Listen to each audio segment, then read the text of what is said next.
का बाबू ऐसे नहीं कहा है खवा देगा मलेसन गाओ भाई। मैं सुना था ले सुनवा मैं सुना था ले सुना ले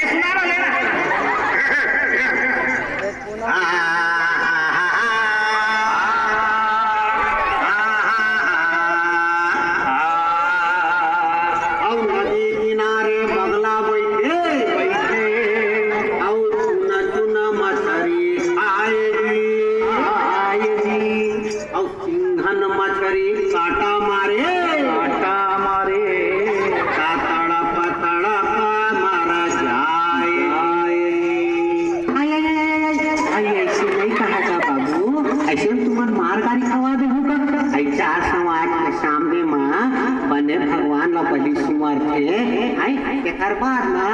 तो हाल पार थे मत कैसे हल्कर हल्का था एकदम आइए हल्का हो लेते ही सुना पहले मन पहले एक दोनों हाल हटा भाई तुम ये हट ले एकदम चढ़ा के खड़े हो गए ले सुना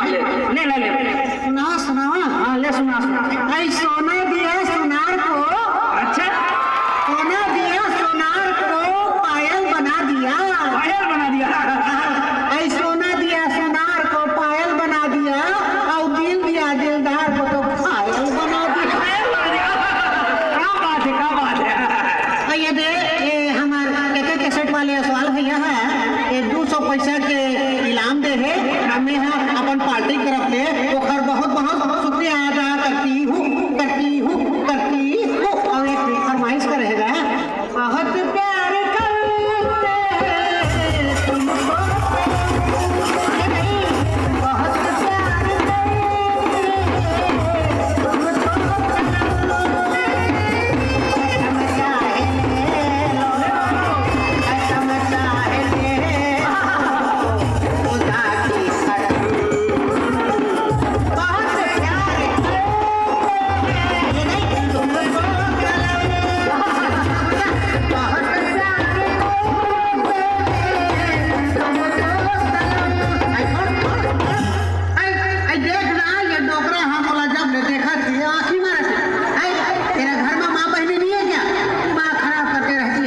बजाओ तुम मन लगा हो गया बजाओ तुम मन लगा हो